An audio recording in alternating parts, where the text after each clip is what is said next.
Motions. Honorable Prime Minister and Minister for Finance, Economic Growth, Job Creation, External Affairs and the Public Service.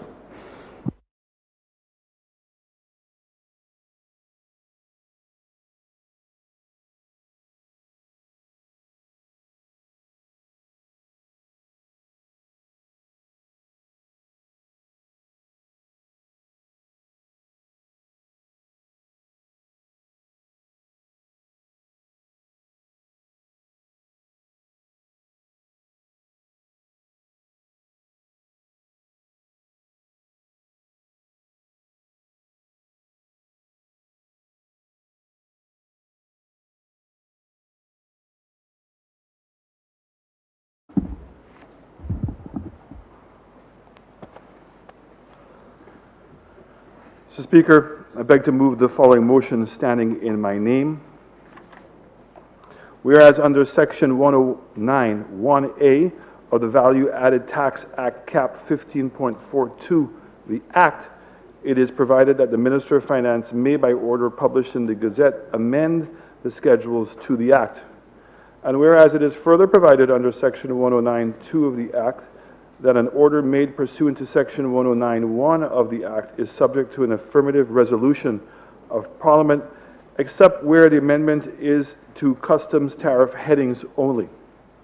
And whereas the Minister of Finance seeks approval of the Draft Value Added Tax Amendment Schedule 3, Number 2 order to amend Schedule 3 of the Act by affirmative resolution of the Parliament to exempt imports by elected parliamentarian for the benefit of the children, the vulnerable, and the needy persons in the constituency of the elected parliamentarian, of toys, food supplies, care packages, including items for personal use, such as food, personal hygiene products, and other personal protective supplies, gift items, including personal presents to be given as part of the Christmas holiday season, Christmas decorations, including Christmas lights, ornaments, and accessories used for decorative purposes during the Christmas holiday season.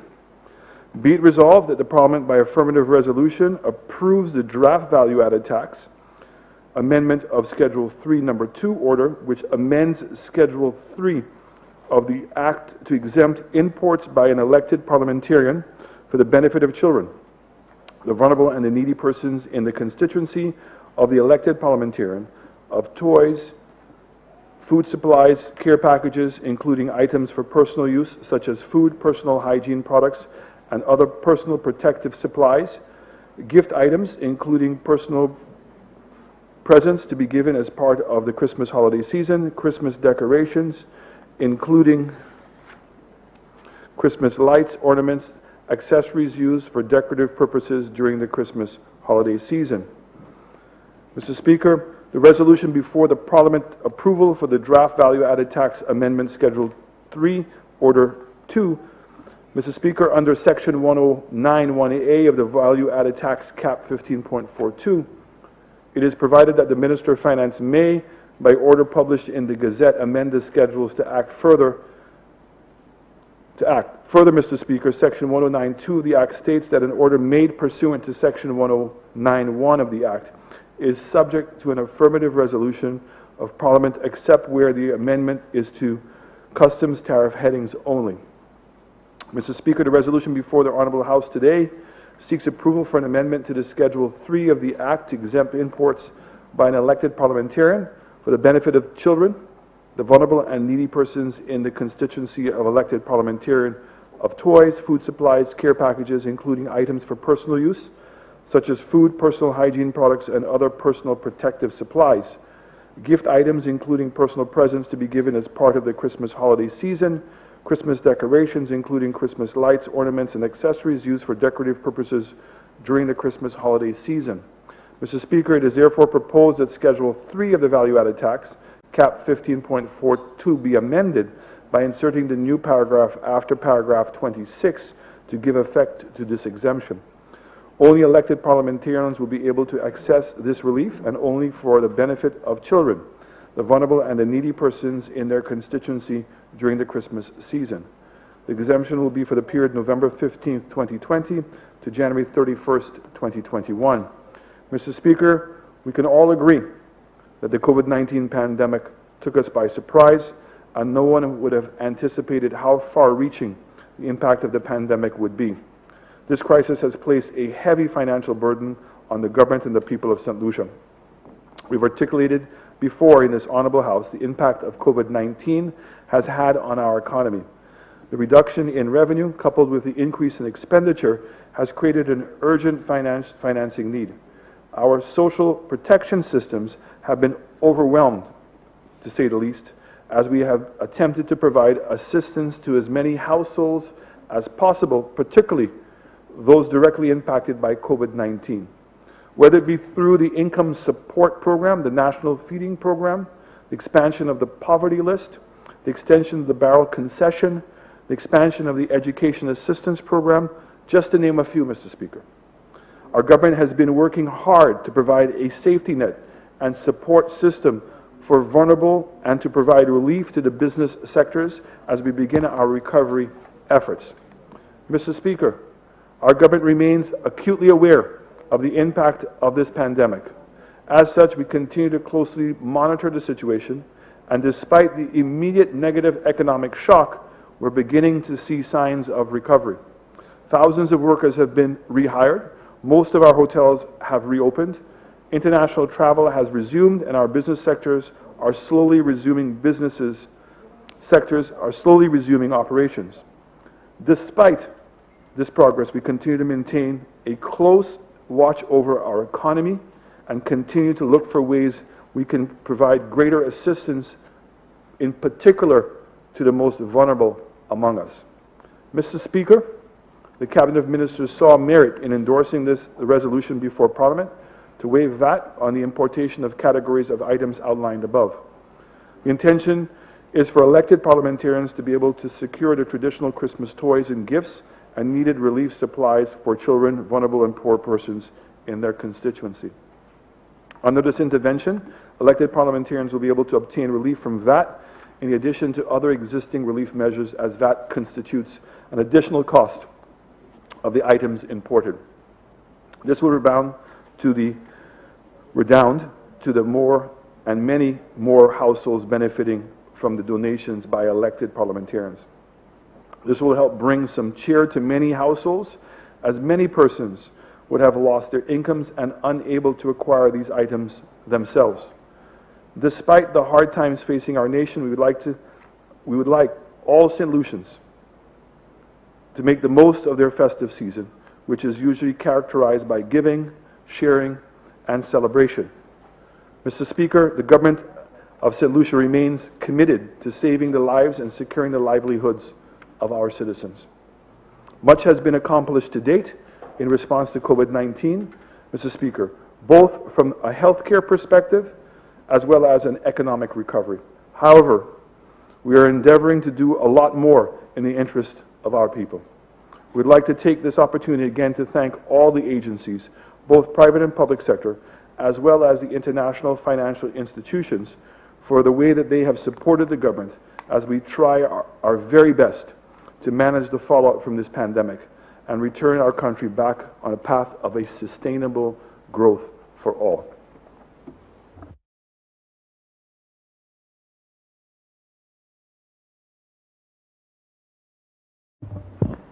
Honourable members, the question is that Parliament by affirmative resolution approves the draft value-added tax amendment of Schedule 3, Number 2 order, which amends Schedule 3 of the Act to exempt imports by an elected parliamentarian for the benefit of children, the vulnerable and needy persons in the constituency of the elected parliamentarian, of toys, food supplies, care packages, including items for personal use such as food, personal hygiene products, and other personal protective supplies, gift items, including personal presents to be given as part of the Christmas holiday season, Christmas decorations, including Christmas lights, ornaments, and accessories used for decorative purposes during the Christmas holiday season. Honorable Leader of the Opposition.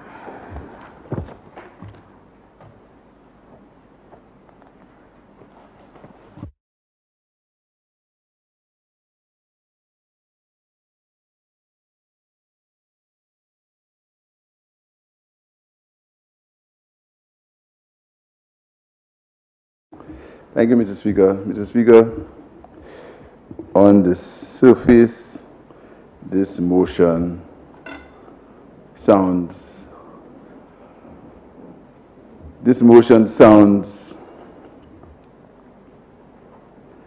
well-intentioned on the surface. But when you're in this business as long as me, you know what's behind the door. You know what's behind these motions, Mr. Speaker. First of all, I think that the time period, today is the 15th of December, and if we on this side wanted to import any items based on that incentive, we would not be able to pay it in for Christmas, because it's the 15th of December, with the best shipping in the world, we will not be able to bring it in for Christmas. So that means members of the government side had prior knowledge of that information, because that must have been discussed in the cabinet. So on the surface, where do you make a blank statement, elected parliamentarians in this country are not equal. Government parliamentarians are a lot more equal than elected parliamentarians. Even non-government, even government politicians who get defeated in constituencies or who want to run constituencies are much more privileged than elected parliamentarians, Mr. Speaker. I would not like to go into the Prime Minister's discussion on relief for people and how many people have got this and people have got that, Mr. Speaker. But I can see from my constituency, as the elected parliamentarian, I have not been offered anything from the government for my constituency. As an elected parliamentarian, Mr. Speaker, and I know for a fact that in my constituency, government largesse is being distributed by people who are not elected, but who were defeated, Mr. Speaker. So we will say these things this morning in this house, and everybody says, oh, we're giving you things, we're helping you out for our people. But in the back, Mr. Speaker, that will do nothing for us. It will not benefit us as elected parliamentarians on the opposite side. And this is just a show to pretend that we are being assisted. But we're not even from the government, like Mr. Speaker. Last week, people in my constituency taking names of people to give tablets, asking them their names and telephone numbers for tablets, saying to them the government is importing tablets, and if you want, give me your name and your ID number and your period of school you go to give tablets, Mr. Speaker. Mr. Speaker, that is the reality of life for us in St. Lucia. So I really do not want anybody to get excited to believe that this motion in the parliament is something that will benefit us. It sounds well, it sounds well-intentioned, but behind it, Mr. Speaker, there is a lot more behind it, Mr. Speaker. Last week, I had to complain to the CMO that I had no masks. I had no masks in my constituency, and masks were being distributed in my constituency. To her credit, she sent me 5 boxes of masks. We'd got absolutely nothing as elected parliamentarians for our constituencies. And people get annoyed when you say, and that's something each one of us, Mr. Speaker, are experiencing the same. I know for a fact, Mr. Speaker, that toys are going to be distributed. And I don't know where they're coming from, but they're going to be distributed, and we on this side, at least I can say for myself, I've not been consulted, nor have been asked about anything of this nature.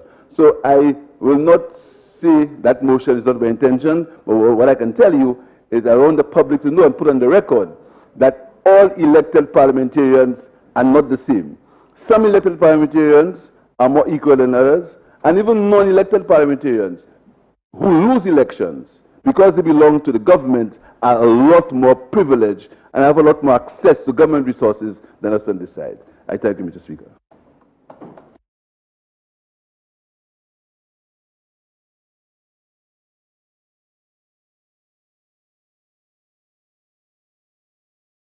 Member for Castries South.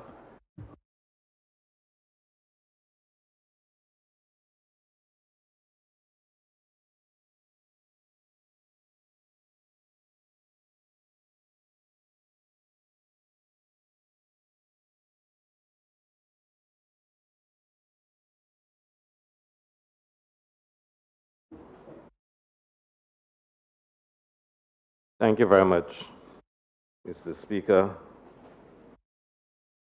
Mr. Speaker, I want to join you in extending to colleagues in this honorable gathering the best wishes for the season, and certainly hope that next year will be a lot better year than this year was. I also want to extend to my constituents pleasant and best wishes for the season. It's not been an easy year, and certainly the Christmas season is not yet bringing any joy to most of them. And Mr. Speaker, when I saw in the papers which were delivered to me on Saturday, 2 days ago, I got a copy of this resolution or motion and saw for the first time what this government was planning to do. I thought then that it was a very sinister act on the part of the government. And I listened to the member from Meko South, the Prime Minister, present the motion and give his justification and said that the entire cabinet had agreed to it. And I listened to his explanation saying this was a continuation of the assistance to the needy, the vulnerable, the poor, struggling people of St. Lucia. That this is a continuation of government assistance, Mr. Speaker. So let us have a short examination of what this is all about, Mr. Speaker. And I want to go over the list of items again. We are talking about assisting children, the vulnerable, and the needy. And it speaks of, Mr. Speaker, toys. That's fine. Children would love to have toys for the Christmas season. Food supplies, care packages, including items for personal use such as food, personal hygiene products, and other personal protective supplies. Gift items, including personal presents to be given as part of the Christmas holiday season. And the last one, Christmas decorations, including Christmas lights, ornaments, and accessories. We are saying, as part of the government care program for the poor, the needy, the vulnerable, these are the things that have been included, including lights, Mr. Speaker, decorations and lights for parliamentarians, getting VAT exemption, Mr. Speaker. And I need us to reflect, Mr. Speaker, on what has happened in this country in the last 9 months. We have begged and asked repeatedly for assistance for the struggling, poor, needy, and vulnerable in this country. We have argued for them. The St. Lucia Labour Party members on this side even released their own stabilization program and social support program because the government was taking so long to provide assistance to the vulnerable and the needy. And at the last sitting, and the sitting before, and I can refer to it again, there was a COVID recovery plan valued at over $500 million, of which $400 million was shovel-ready projects. There was less than $25 million allocated for assistance to the poor, the needy, and the vulnerable. And this government is saying the best way it sees to extend in this Christmas season is to give elected parliamentarians VAT exemptions on items that we have been crying out, Mr. Speaker. We cried out that personal hygiene products should be made VAT-free. We asked for that months ago. But nobody paid heed. But all of a sudden, Christmas is coming. So elected parliamentarians will get the VAT exempted on those same products we've been asking for the people of St. Lucia. Same products, Mr. Speaker. We talk about food care packages. We've been begging at my last presentation in this house. I spoke of the needy in my constituency that are not getting foodstuff, the elderly that are not getting assistance.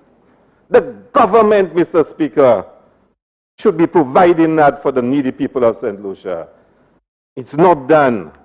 But parliamentarians, elected parliamentarians, have been told that they will get VAT exempt on them same items that we've been begging that the people of St. Lucia need. Mr. Speaker, you know what even makes it worse? It's probably even badly written. Who is going to supervise this, Mr. Speaker? These are items that will come to parliamentarians. And we know, Mr. Speaker, the practice of members in this government, the abuse that has been taken place of legislation, of government policy. And I do not want this morning to go through the litany of abuses that have taken place, Mr. Speaker, by some, Mr. Speaker. But those who are in silence are just condoning it. And you've given elected parliamentarians, Mr. Speaker, and let me say openly, I have, like I've done on previous occasions at this time of the year, brought down items. And I go to the customs and I pay my VAT. In fact, I bring them down as part of my barrel concession. Why can that be done? Why has this not been done for the last 2 or 3 years? Why this year?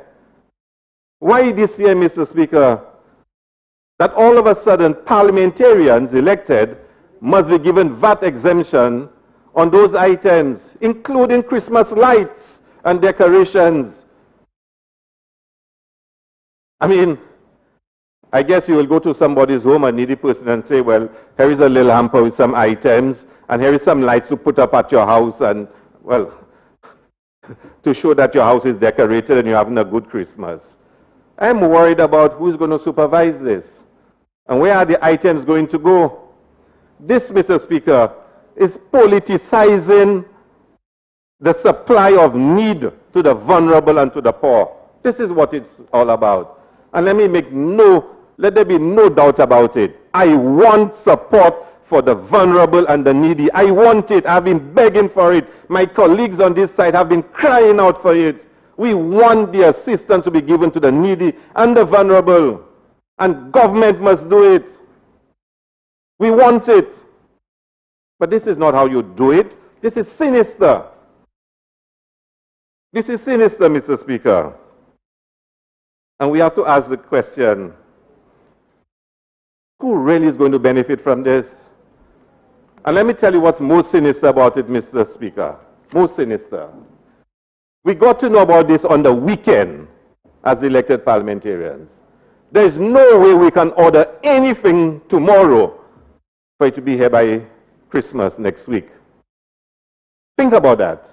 If this is a genuine, sincere attempt for elected parliamentarians to benefit from this, this is not how it is going to be done. This is not how it is going to be done.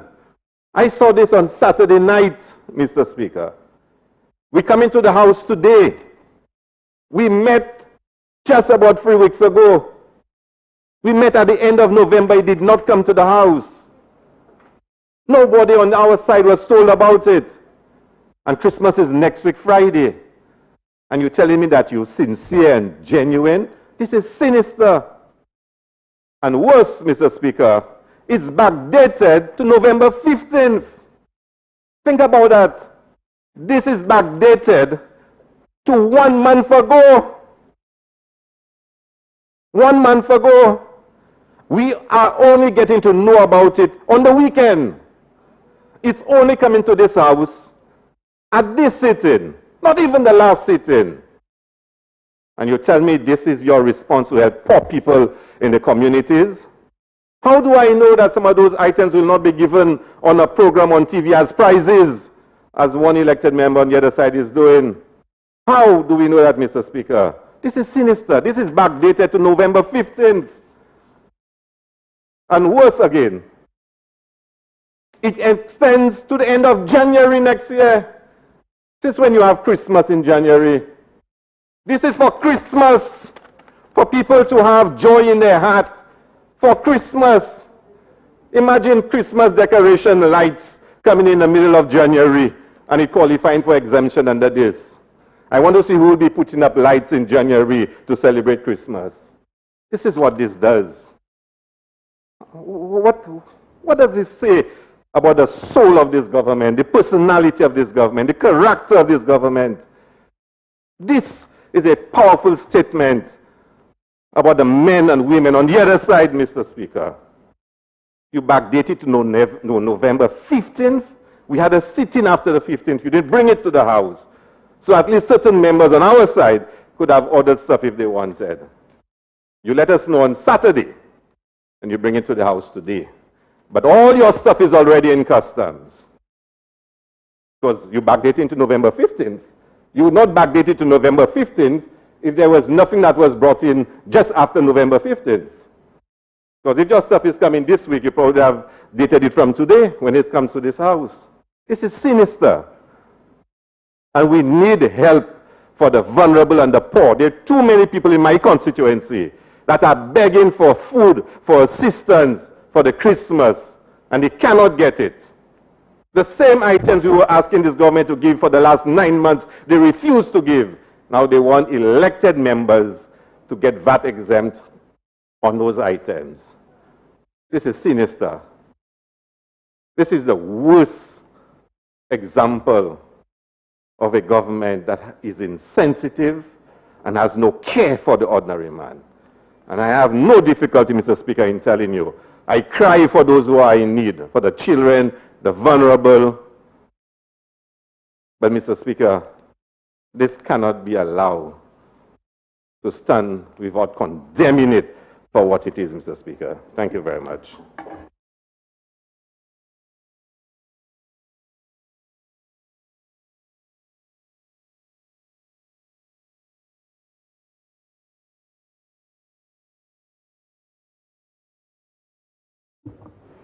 Member for Castries Central.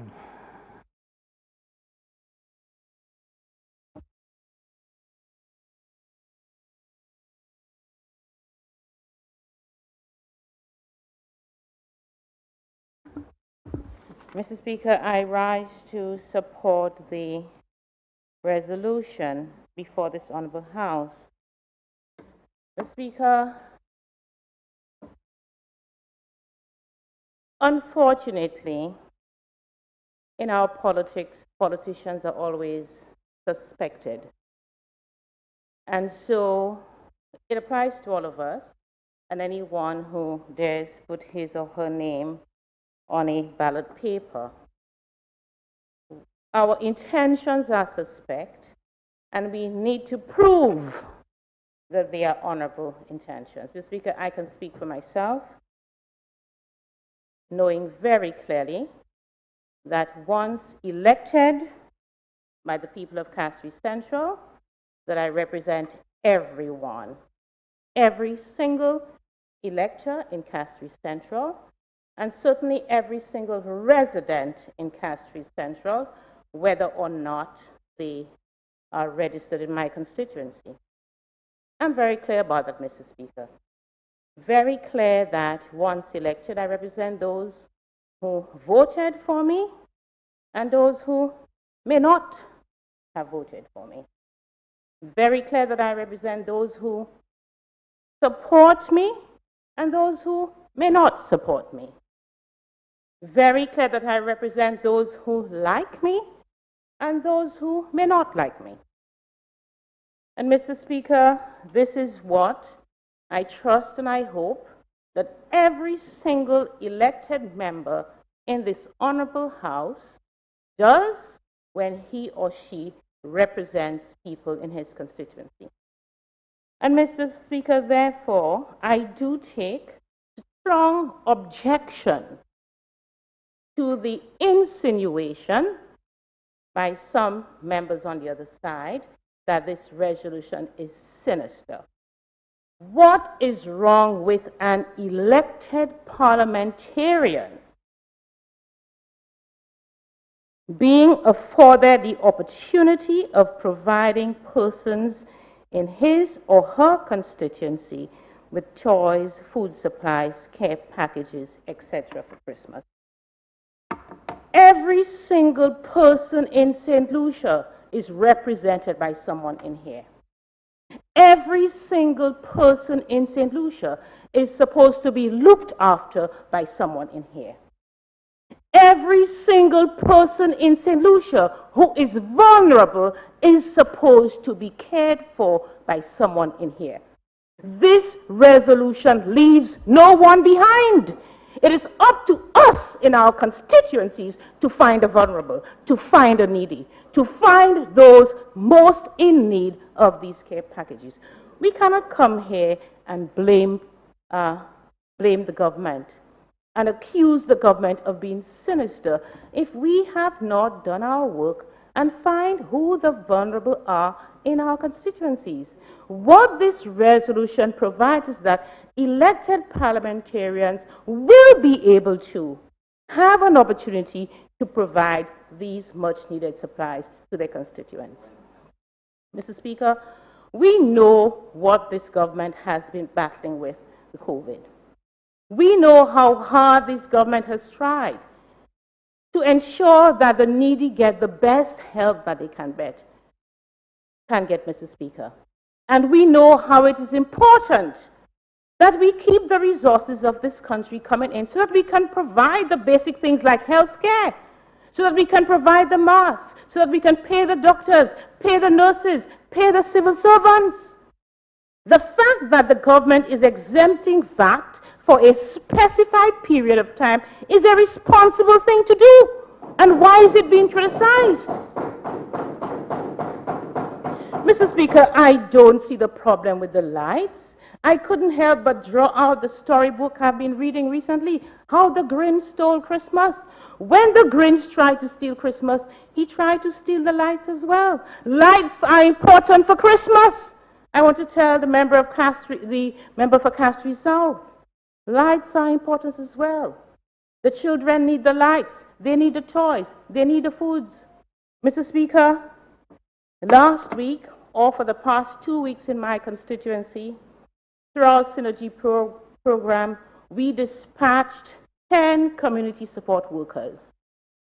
And these community support workers went throughout the lengths and breadths of Castries Central to every community to find out who were the most needy and the most vulnerable.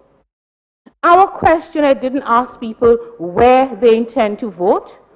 Our questionnaire went to find out who were the people who were suffering, who perhaps were not coming to our constituency offices, who were the people who hadn't had a meal for 4 days. We found that out because we want to know who are the people most in need, because we know we cannot supply to everybody. So, Mr. Speaker, I want to thank the government for bringing this resolution to this Honorable House today. I want to say to my people of Castries Central that I remain committed to assisting them. I remain committed to assisting those who visit the constituency office, those who ask for help, and those who do not ask for help. And I regard it as my responsibility as a member of Parliament to find out who the most needy are. And this is what this resolution will enable us to do. We cannot provide for everybody. It is impossible to do so, but it will help us ensure that we are able, that there is a means by which we can get help to those most in need. So, Mr. Speaker, with this, I offer my unwavering support, and I thank the government and the Honorable Prime Minister for bringing this resolution to this Honorable House. I thank you.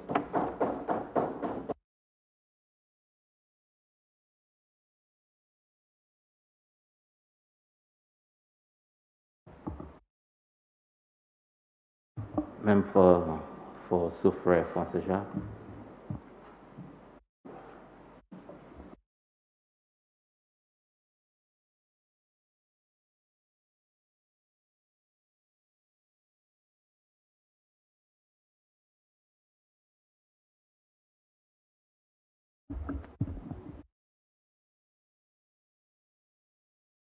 Thank you, Mr. Speaker. Mr. Speaker, on behalf of the wonderful people of Soufrière, Fons and Jacques, I would like to give my unwavering support to the motion presented by the Honorable Prime Minister for the suspension of VAT on imported items of toys, food supplies, care packages, including items for personal use, such as food, personal hygiene, etc., by elected parliamentarians. Mr. Speaker, we are all very aware of the hardships that many of our constituents, and by extension, the many persons in St. Lucia are experiencing at this difficult time. These are unprecedented times in 2020 under this pandemic COVID-19. And I believe, Mr. Speaker, this motion shows the compassion of this government, understands the plight of the people, the suffering of the people, and have once again made an honorable gesture of exempting VAT on some of those very important items to our people. As usual, Mr. Speaker, you will not expect anything better from the members opposite. No matter what you do, no matter how good it is to the people of St. Lucia, they will always criticize, they will always agitate against, and they will always play their politics. But this motion, Mr. Speaker, is not about politics. It is about the people, the most vulnerable, the needy in our society, Mr. Speaker. And Mr. Speaker, I would expect and support the member for Castries South if he says that maybe the end date of this concession of January 31st should be extended. And I am making a plea that we extend it to the end of March. There is no Christmas in January, no Christmas in February, March. No need for lights, honorable member. But I'm certainly sure we can still import some of the food supplies, the care packages, the personal hygiene products in the months of January, February, March.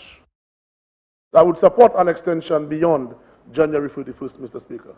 But do not come to this honorable house and play your politics for something which is so critical for the most needy in our society. Mr. Speaker, in my constituency today, we just rolled out the stimulus program. And not many persons are able to be impacted by the stimulus program, Mr. Speaker, because we know, Mr. Speaker, the revenue situation does not permit us to have the resources that we had a year ago, 2 years, 3 years ago during the Christmas season to benefit our people around this time of year. And of course, Mr. Speaker, this gives us an opportunity to help other persons who are not able to get assistance through the stimulus program this Christmas. And I welcome this, Mr. Speaker, on behalf of the good people of Soufrière for Jacques. And I'm hoping that other members opposite will think differently than the leader of the opposition and the member for Castries South and give this motion the unanimous support. And maybe we can get an extension for an additional month or two to help our constituents, Mr. Speaker. Like the member opposite, I received my package from Parliament on Saturday. I received it on Saturday, okay? So do not pretend that you all were the only ones who received the package on Saturday, honorable member. Mr. Speaker, I believe it is an opportune time that we as parliamentarians, as representatives, could collaborate with our diaspora to help in the assistance in the procurement of some of those packages in the days and weeks to come to help our constituents. Opportune time, Mr. Speaker, and I believe the politics, at least I am expecting that the last day of Parliament in this Honorable House for this year, there would be no politics played by the members opposite, but as usual, they live and breathe politics. So no matter what you bring to the Honorable House, it is going to be politics as usual. Mr. Speaker, I am hoping that this year that the member for Beaufort North will accept the toys that will be available for distribution. I remember clearly last year, he said he did not want the toys. I do not know if other members accepted it, but I'm certainly sure the member for Castries Southeast articulate more on this in his presentation in a few minutes, Mr. Speaker. So, Mr. Speaker, once again, on the behalf of the people of Soufrière Fonsac, I support this motion for the suspension of VAT on those much needy items for our vulnerable people. Mr. Speaker, I would like to take this time to wish you, parliamentary colleagues, a Merry Christmas and a prosperous 2021. And also, my loving constituents of Soufrière Fonsac, I wish them a very merry, safe, peaceful Christmas and a happy 2021. I thank you, Mr. Speaker.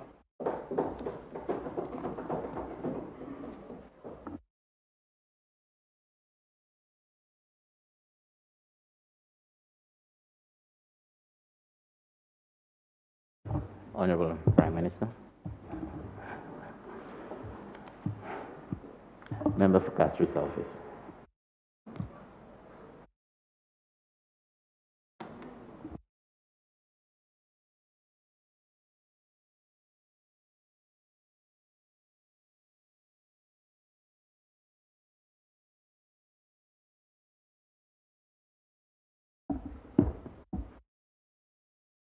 Mr. Speaker, as I stand here to lend my support to this motion presented by the Honorable Prime Minister and member for Micoud South, I would like to ask leave of you to take the opportunity to extend best wishes for the holiday season to all my colleague parliamentarians, yourself, Mr. Speaker, and your family, to the constituents of Castries Southeast and the people of St. Lucia in general.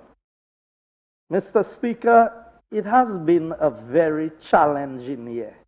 I think 2020 will go down in history as maybe one of the most difficult years of our existence, our lifetime. At least I speak for myself.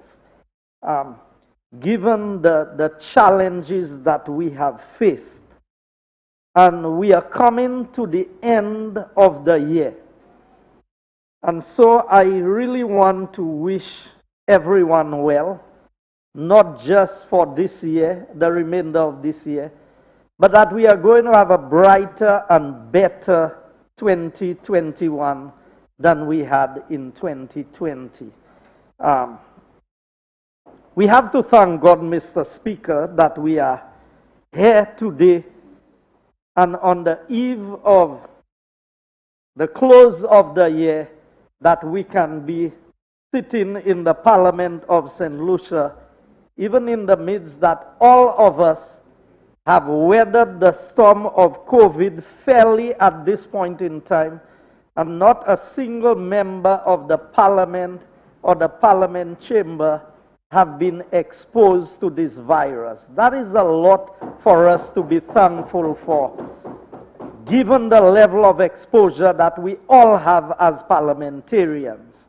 And so I really thank God for this. Mr. Speaker, I come to the motion before us. And every time you think that you are going to sit and have a peaceful discussion, a discussion on simple matters, Mr. Speaker, The members opposite every time go to a new law to find something in the dirt to bring up. Something that is, you cannot even comprehend. Mr. Speaker, the issue of VAT exemption and the benefit of persons. Mr. Speaker, when we came to the Parliament in June of this year, the barrel exemption started under this government. Mr. Speaker, what is the barrel exemption? The barrel exemption, which usually happens between November and January, we realized the impact of COVID. And then we said, look here, let us start it early in June, halfway through the year. The barrel exemption. And I know there were discussions about the number of barrels, because if you had used up your 2 barrels earlier in the year, the possibility of getting exemption towards the latter part. Mr. Speaker, so talking about the VAT exemption, and there's something sinister, and it is designed so that members opposite will not benefit. Really, Mr. Speaker? I always say, people judge other persons based on how they are themselves. Usually using themselves as a benchmark to determine. And I'm used to being treated that way when I was in opposition, Mr. Speaker, where we benefited from nothing that was happening in the government. I can tell you about the toys. And Mr. Speaker, the issue of toys, last year in this house, when we spoke about the toys, some of the very members opposite said, we want to have nothing to do with the toys. Go and give it to the councils and let them go and distribute it. But today, Mr. Speaker, out of convenience, they will come and say to the people of St. Lucia, oh, how are we going to benefit from this? Mr. Speaker, you know what happened last year? The toys have always been financed through a donation by the Taiwanese government. If a government, a friendly government, is giving us something to give to our people, we expect them to pay the VAT on it? Is that what the opposition is asking for?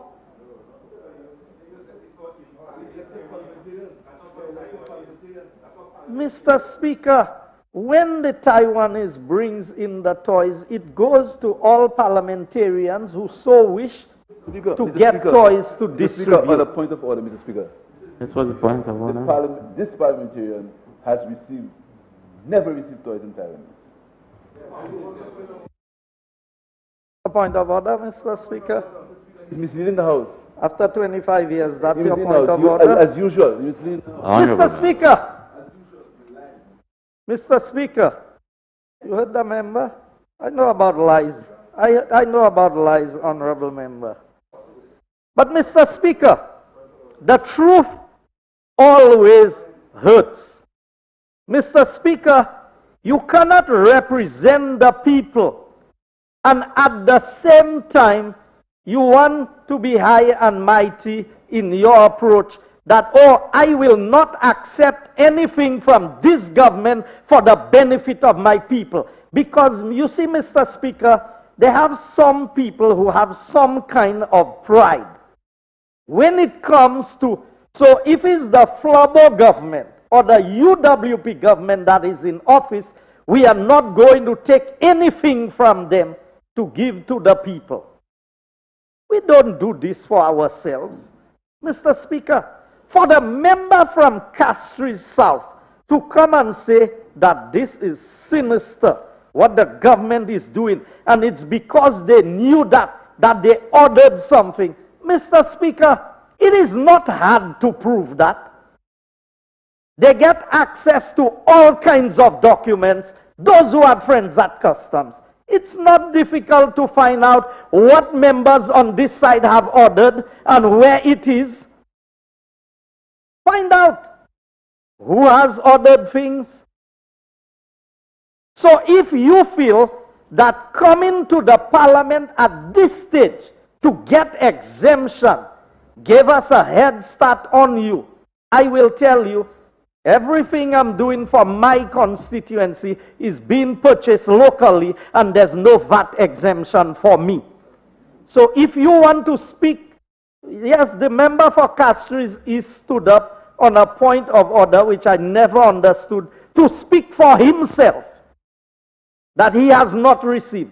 Well, I'm saying to you, to them through you, Mr. Speaker, that what I do for my constituency, other than the toys that have been received from the Taiwanese, is all purchased locally. I mean, Mr. Speaker, I heard the member for Castries South. Can you believe that? Talk about a program where 2 gift vouchers were given. 2 gift vouchers. You think that is what a vote is worth? A vote is worth a gift voucher of $200? Is that where you bring in the people of St. Lucia to? Mr. Speaker, it's the season of goodwill. It's a season of cheer. It's a season of people giving. You know, Mr. Speaker, the members opposite cannot help themselves. So I will tell you, they talk about what has the government done. What about all the food boxes that was distributed during the time period? Mr. Speaker, from a personal standpoint, I never distributed 1 box myself. I never selected a name on the list, Mr. Speaker. And I can go as far back because you see, Mr. Speaker, it is important for us to put this in perspective. And I have the list of a candidate vying for the Labour Party. The number of names on the list from Nemo that was supplied by him with his name behind it. But I heard the members today, persons who did not run elections or people who lost elections. I see the same thing happen in my constituency. It happened with me in opposition and it happened with me in government. Because you know what, Mr. Speaker? We were not allowed to go to Nemo as parliamentarians to get involved in the operations of Nemo. So I saw the list and I have it documented, Mr. Speaker. The number of names that was selected by a Labour Party candidate that should have gone through the Disaster Preparedness Committee.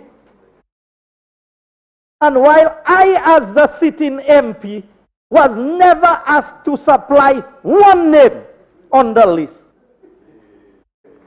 So, Mr. Speaker, when members want to speak, but I tell them, when I want to give things in my constituency, I spend my money and I give things in my constituency. That is what I do, Mr. Speaker. So, you know, when they were talking about their packages and Nemo distributing, I bought 150 food parcels and I distributed it in my constituency because that is my responsibility as the parliamentary representative for Castries Southeast, not to go and find out what Nemo was doing. Nemo had their list and some of it was generated involving politicians. So, Mr. Speaker, we talk about the gifts, the toys. Mr. Speaker, when parliamentarians will choose to say, don't give me anything for my constituency, give it to the people, I have no problems with that. But today they will come in the parliament and they will say, oh, I've not been offered anything. So if last year I offered you and you didn't want it, you tell me, send it for a channel. I'm sending it for the same channel this year. If you want the situation changed, then inform that you want your toys to distribute yourself. And we will gladly give the toys to them to distribute. So, Mr. Speaker, yes, the same toys that was given at the Prime Minister's official residence when you were in government. When you were in government, the same toys that was given at the Prime Minister's official residence. Mr. Speaker, I move on to talk about, you know, abuse of government office. I mean, that we as parliamentarians, we are using our advantage in being in government to do things that the opposition cannot benefit from.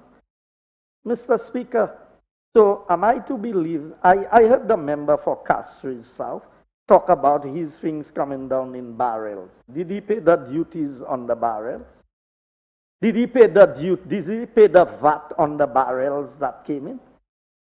Mr. Speaker, there was an exemption. And I like to put things in perspective because some of us do not like the honesty in the discussion. Mr. Speaker, for last year's toys, the government has been asked to pay the VAT on the toys. Okay? For this year, and the toys came in, the toys are being sorted out in amounts to be distributed within the various constituencies, to the various MPs. And again, Mr. Speaker, I am saying to the MPs on the other side of the house, if you want your toys, indicate that you want the toys, and arrangements will be made for you to collect it. But if you said last year, send it through the council, we are going to do the same thing this year. So if anything has changed, you tell me where to send yours. I will send it. I tell you, tell me where to send yours, and I will send it. Honorable Member. Mr. Speaker, I move on. You know, and I said it, and I want to repeat it, Mr. Speaker. When certain MPs cannot trust themselves, do not put all MPs in the same bracket, because not all of us are not trustworthy. Mr. Speaker, the records will show that anything that is ordered and cleared by a member of this parliament on either side of the house, the information can become public information. Mr. Speaker, what would you order in this country? Any one of us as MPs that would not raise the eyebrow of certain persons in customs. Even when you go through the proper channels, the legitimate means of doing things. Mr. Speaker, the fact that you are a politician, the fact that you are parliamentarian will raise certain red flags. I have experienced it, and that is why I am calling on members. If they know of any parliamentarian on this side of the house who have ordered things that they got special arrangements for outside of what is available to the same parliamentarians opposite, then they need to declare it. Or else, Mr. Speaker, some of the statements being made today needs to be withdrawn. Because all the time, and let's put it in perspective, Mr. Speaker, it is obvious that the cabinet will have information that the members opposite don't have. How can you run away from that when this is the executive arm of government? But I heard them trying to pick on the member for Soufre and telling him, oh, so when they were in cabinet, Mr. Speaker, they didn't have information that when we were in opposition, we did not have? What is new about this? What is new about this? But you see, Mr. Speaker, what is wrong is the pretense by the members on the opposite side. They cannot even be genuine with themselves, Mr. Speaker, to say, well, it's obvious that when you're in government, that you have information that may not be available until it comes to the parliament.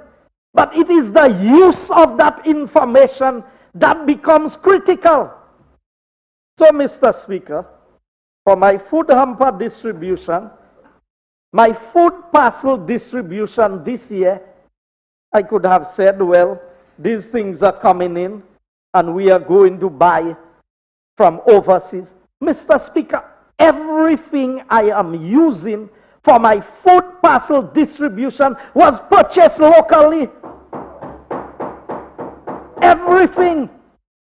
So why would members opposite come with the approach that as if because you are in government, you are trying to score points ahead of them?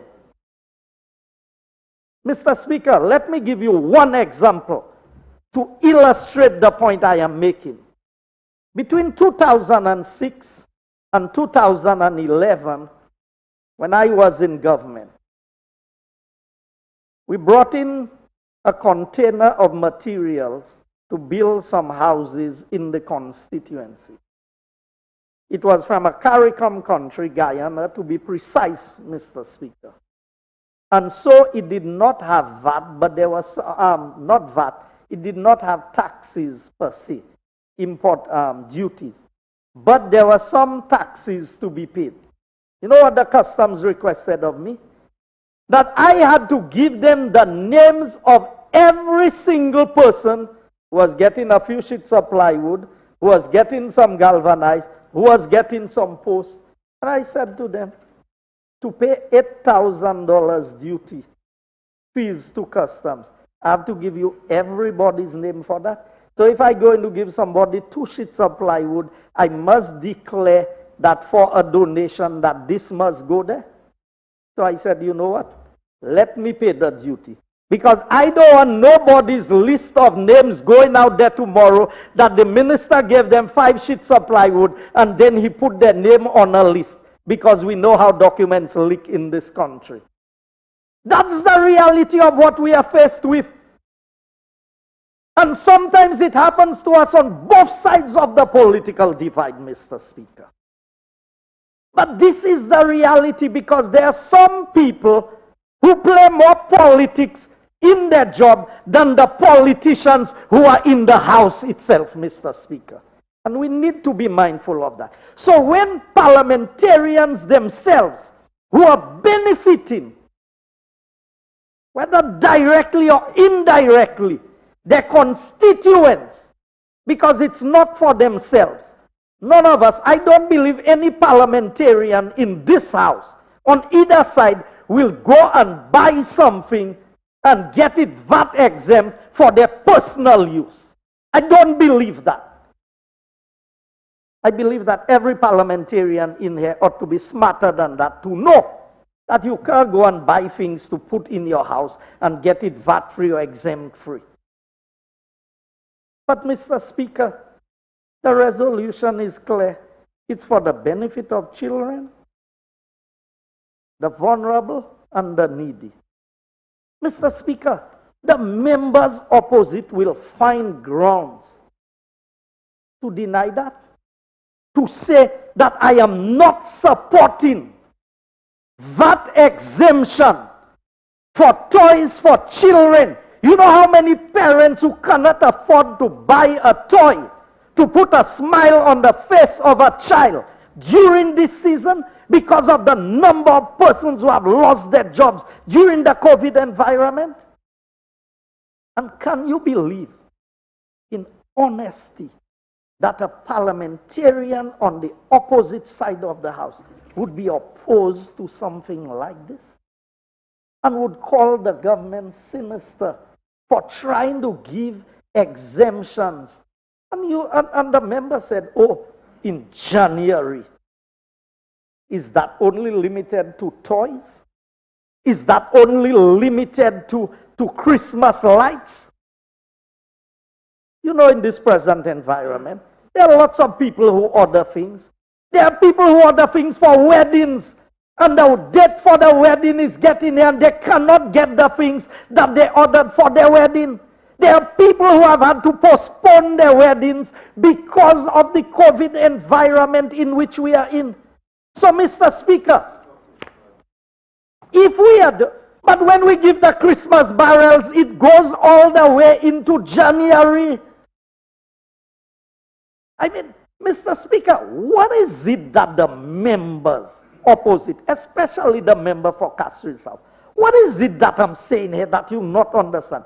Christmas barrels, as we call them, sometimes it has gone as far as up to February 15th. So there's Christmas in February. There's Christmas in January. I have said it started in June. And so, Mr. Speaker, for the members to pick on Christmas lights. So if you're going to put Christmas lights in January, okay, so if you don't put Christmas lights, so the care packages wouldn't apply for January? And the food packages wouldn't apply for January? So in January, people will not be eating?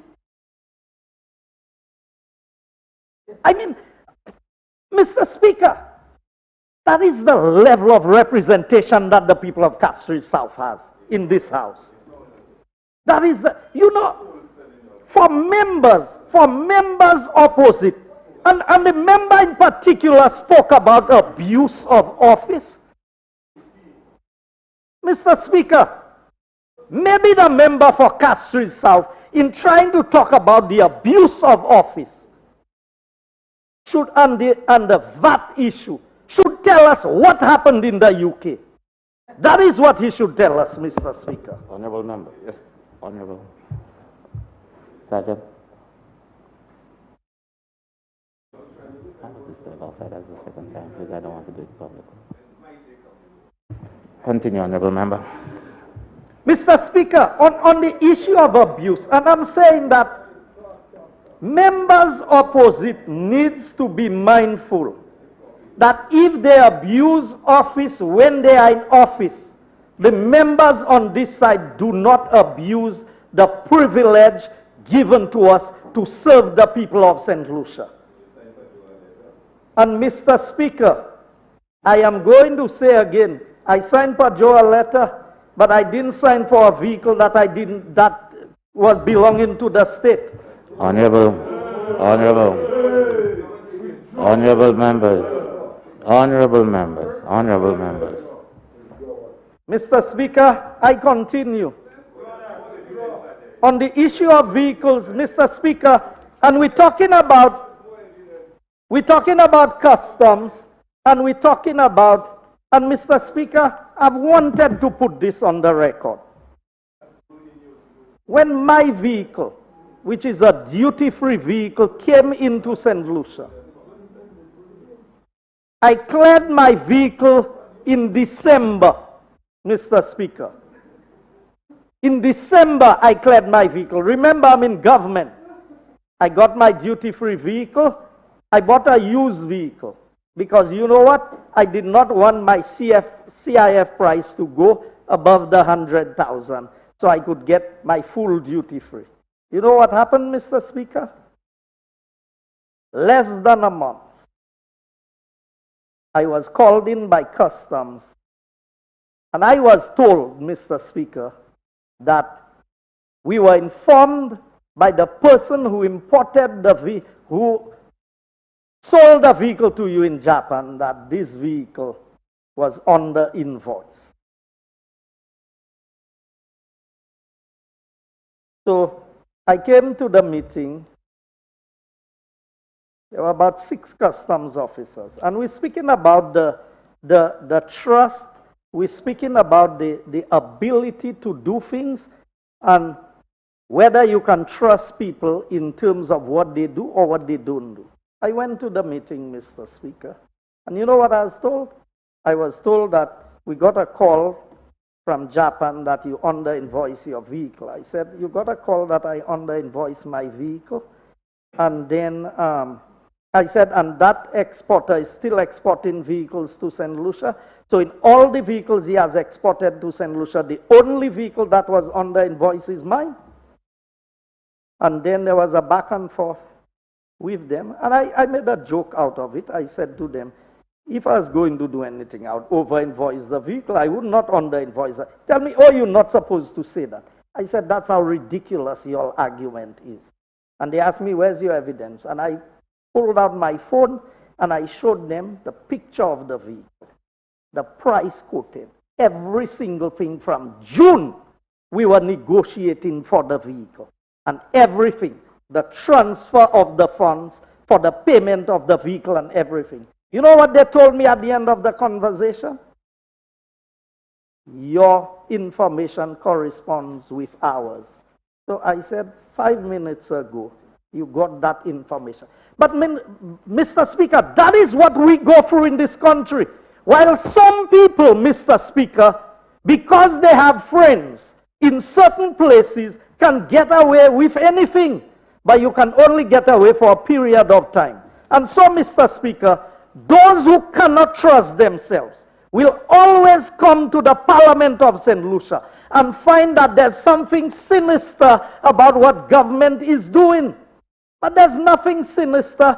Mr. Speaker, I feel good that in this COVID environment, this government that I am a part of can come to the Parliament of St. Lucia and present a motion that brings a little measure of relief to people in this country. It may not be much, Mr. Speaker. It may not put a smile on the face of every child in St. Lucia, but it could be 10 children that get to smile. It is better than nothing, Mr. Speaker. And that is what the members opposite do not want to see.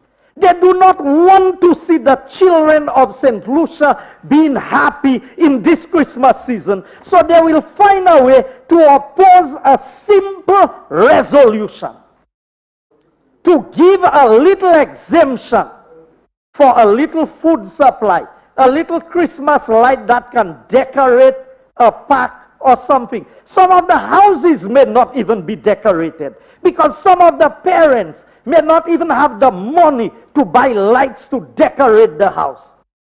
But you know, people drive around during this time, Mr. Speaker, just to see those who can afford how well their houses are decorated and how beautiful the place is.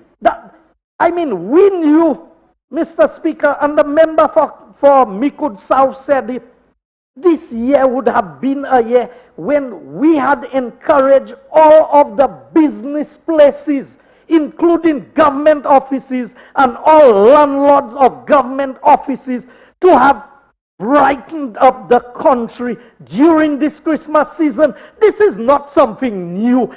We are not reacting to a situation, Mr. Speaker. That was something that was in the making for a while. But the COVID pandemic hit us, and it affected a lot of the things that we were attempting to do. So, Mr. Speaker, I am indeed saddened by the position taken by members opposite to oppose a simple resolution like this to get some food supplies, some much-needed care packages, and if the member said he was asking for it from June, so if you're asking for it from June, unless it came, be happy. You're still opposing it. So it means that when you are asking for it in June, you are not genuine.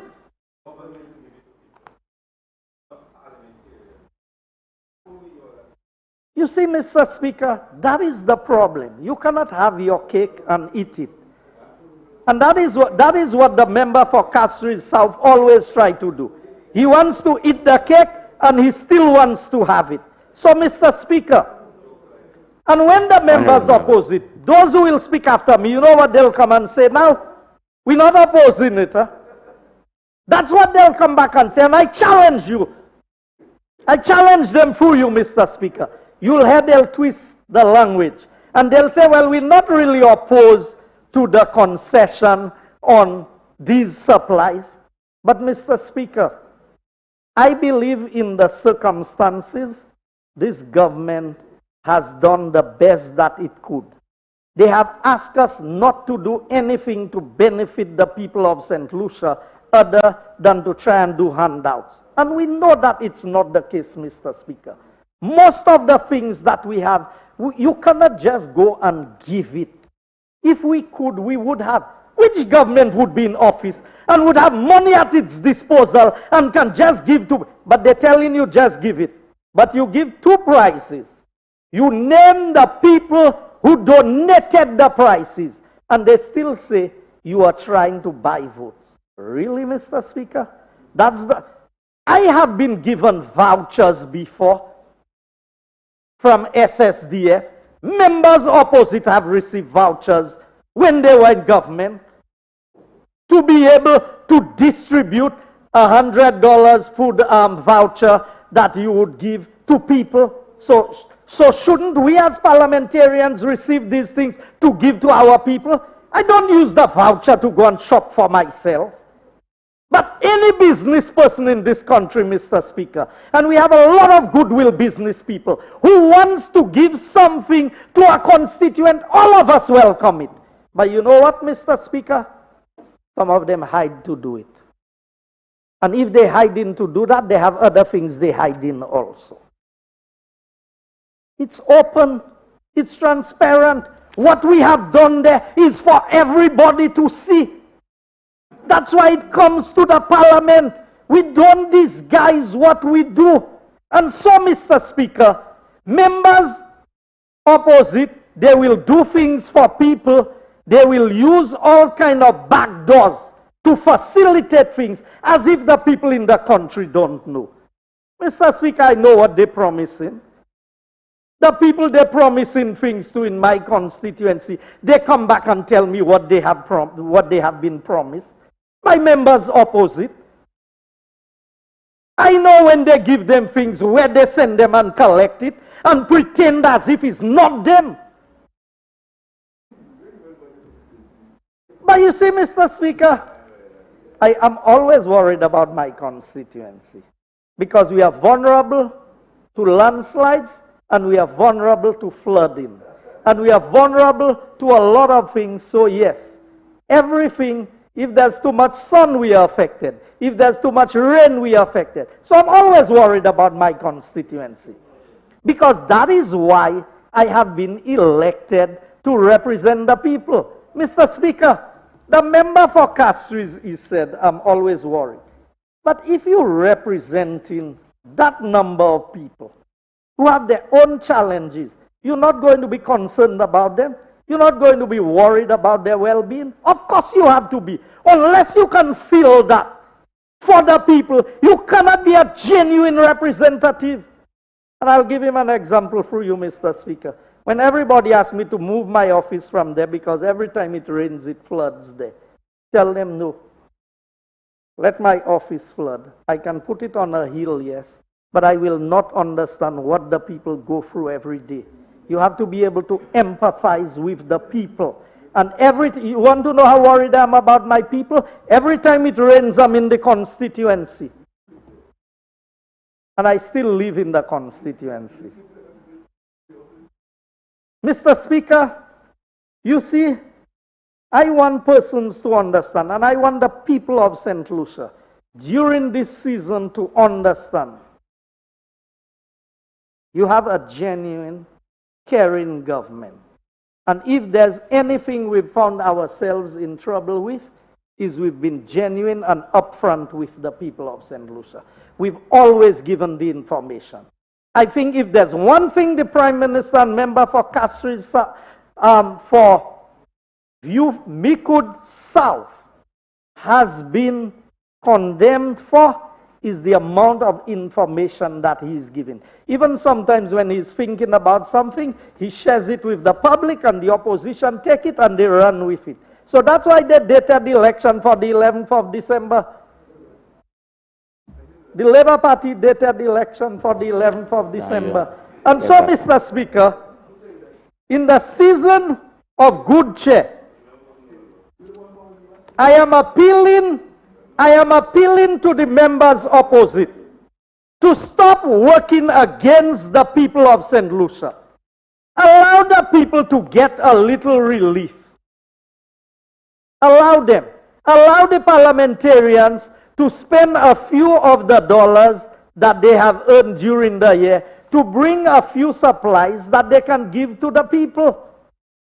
Mr. Speaker, that is an incentive. When you come and you waive some of the fees for these things, it should be an incentive to encourage all parliamentarians. And I want to say to the member for Castries South, if you didn't have time, do it for Christmas. January is coming. January is usually a hard month. Benefit from this and stop voting against the things that will benefit the constituents of Castries South. COVID is not over yet. We still need personal protective equipment. I mean, I'm just saying the member for Castries is saying, oh, he didn't have no mask. He called the CMO and the CMO sent a few boxes. Of course. That's a good thing. So when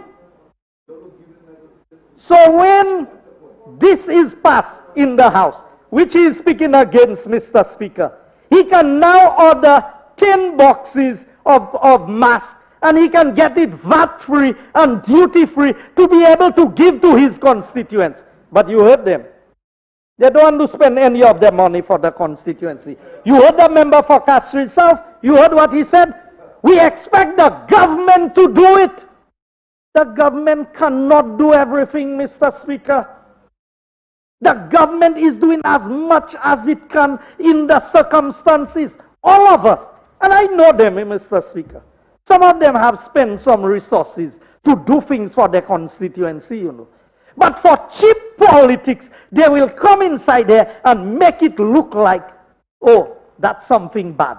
So if this thing is going on till January, order now.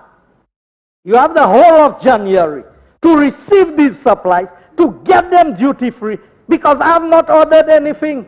So I will be like you. Whatever I will be ordering will be coming around the same time that your orders will come in. And all the people from our various constituencies would benefit. But you would think that good sense will prevail. Can you believe that the members opposite, that they are opposing a simple amendment? After they were the ones who introduced VAT, you know, Mr. Speaker. When I stood in this House, and the member for Beaufort South, while in opposition, said VAT was an oppressive tax, came in and introduced the VAT at 15%. And I sat on the other side, and I debated against the implementation of VAT at that rate. And he said, I will take responsibility for what VAT does. Today we come into the House to ask for VAT exemption, whether it's on the eve of Christmas or the day after Christmas. Anytime it's VAT exemption, every parliamentarian should be happy that there is a relief being brought to the people of St. Lucia. But you see, Mr. Speaker, they cannot help themselves, because all they do, Mr. Speaker, is play politics. But I am appealing in the name of goodwill and the season in which we are in. I am appealing to the rest of the members opposite who will speak on this bill. Do not oppose the little relief that we are bringing for the people of St. Lucia at this point in time. It's needed. Mr. Speaker, half a loaf is better than no bread. The little, you may call it a little, you may call it much, from whichever point of view you look at it, whether the glass is half full or half empty. I know for the opposite side, the glass is always half empty. That's why they call it sinister. But Mr. Speaker, any right-thinking parliamentarian would never oppose a piece of legislation or resolution that comes to the Parliament of St. Lucia to bring a little relief and good cheer, especially for children, the most vulnerable in our society. And so I appeal to the good conscience of members opposite to change their approach towards this thing and allow this bill to go through unopposed so that we can have a little bit of cheer during this Christmas season. I thank you, Mr. Speaker. Member for Swazal.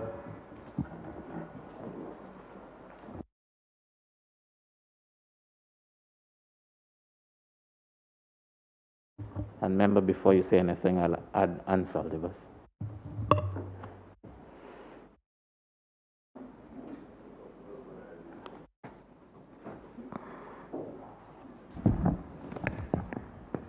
Thank you, Mr. Speaker. Mr. Speaker, before I make my contribution on the motion, I just wish to do as previous colleagues and extend best holiday greetings to members on the government side and also on the opposition side, and to all my constituents, though I would get to do it while I'm making my rounds, but formally from the House of Parliament to extend Christmas greetings. Mr. Speaker, I'm particularly troubled today with regards to the response from the opposition on this motion. In fact, while I was listening to the leader of the opposition, I was reminded of this morning, actually, while I was having my shower before coming here. I was listening to Lucky Dub, and he was saying in one of his songs, if you can't say something good about something, just shut up. Mr. Speaker, I think of what this motion is all about.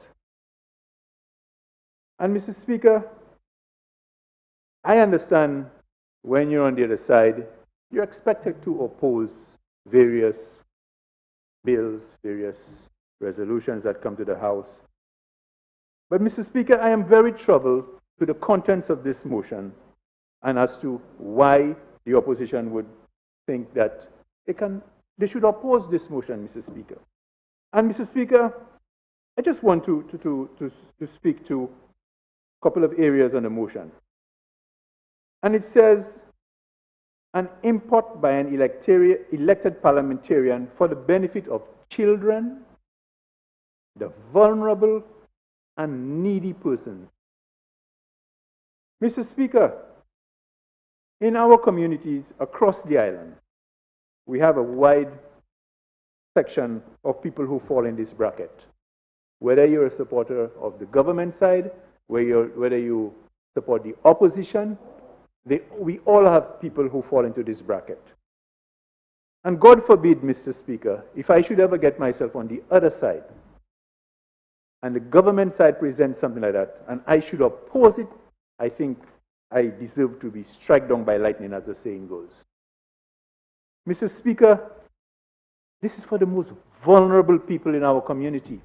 And I heard my friend from Castries South, and he spoke, as he said, for the past 9 months, they have been requesting such relief for the people. And Mr. Speaker, with your permission, I just wish to cite notice number 11 of 2020 from the Customs and Excise Department. Christmas Barrel Trade Concession 2020-2021. Please be informed that Cabinet Conclusion number 664 of 2020, dated May 29, 2020, approved the granting of concession to barrels imported at Christmas in accordance with the following terms and conditions.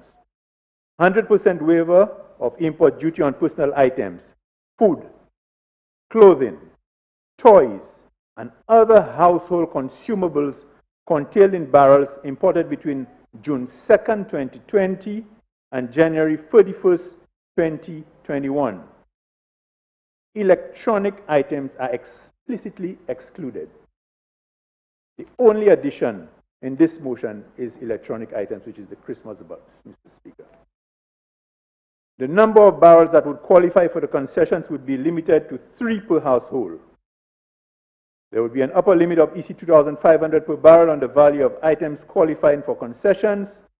The items identified in one above must be for personal use and only and not for commercial use, and the usual penalties would be implied. Cabinet further approved the transmission of the appropriate legal instrument to Parliament to declare barrels imported during the period June 2nd, 2020 to January 31st, 2021, exempt from value-added tax. Mr. Speaker, the only difference in this is one, parliamentarians were identified, and we added the lighting. So, Mr. Speaker, when the leader of the opposition says that today being the 15th does not give the appropriate time to get something for Christmas, that is really misleading the people of the country, Mr. Speaker. So now his response would be when constituents come to him, but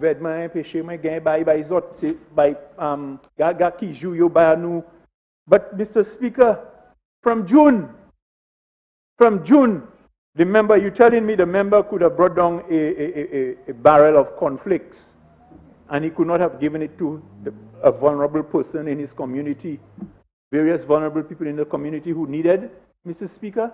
3 barrels per community, per household. And if it's a matter of, yes, you're limited, Mr. Speaker, and you want to take care of various vulnerable charities, you give them the money, Mr. Speaker, to bring down the barrels. So, Mr. Speaker, I think that this is very misleading, you know, to try to tell the citizenry of St. Lucia that the government is sinister in their approach in what we're trying to do there. Mr. Speaker, I'm very fortunate to have young children. And, Mr. Speaker, for me alone, Christmas lights is not a necessity. But when you see the joy it brings to young children, Mr. Speaker, that's the only reason why I've had to put up a Christmas tree. See the joy. And I pass through the various communities that have already put up their lights. Parents take their children to see that, Mr. Speaker. So as a parliamentarian, it's a good gesture to bring down lights you give to your council to brighten up your community, to bring some Christmas cheer, particularly in all the hardships we've had to face this year, thanks to COVID. You need to try to create some kind of good cheer in your community. And when you bring down Christmas lights, that's what is expected to do, Mr. Speaker. I condemn any parliamentarian who would want to bring down Christmas lights to light up his house or her house, Mr. Speaker. I would be the first to condemn that. So, Mr. Speaker, I think this motion is in good faith. I think we should accept it for what it is, Mr. Speaker. Take advantage to benefit our constituents, Mr. Speaker. And let's stop playing the politics of making people believe that it is the government trying to get something just, you know, to play some sort of political games on people's minds. This is expected to benefit, as said, children, vulnerable, and the needy, Mr. Speaker. And that being said, Mr. Speaker, I put my full support behind the motion, and I'm hoping that fellow parliamentarians will recognize the intention and approve appropriately. Thank you, Mr. Speaker.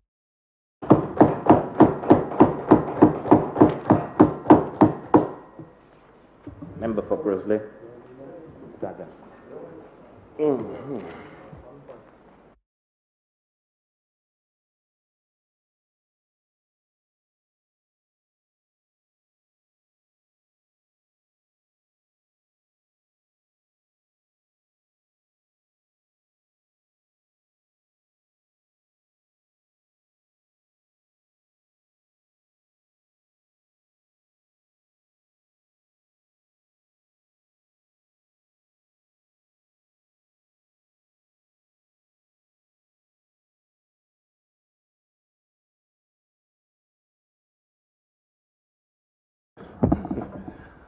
Thank you, Mr. Speaker.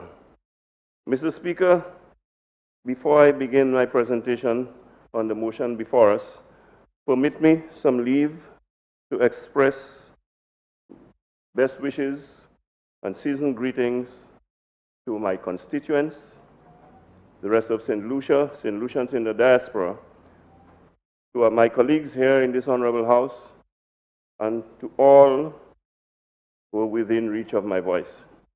Mr. Speaker, let me take this opportunity also to express my sincerest, deepest condolences to the two victims of COVID-19, or two of the victims of COVID-19 who have since passed, two of whom were constituents of mine.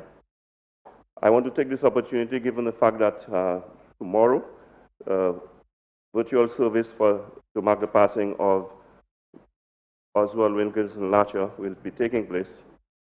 This, while he never made it to the Honorable House, he has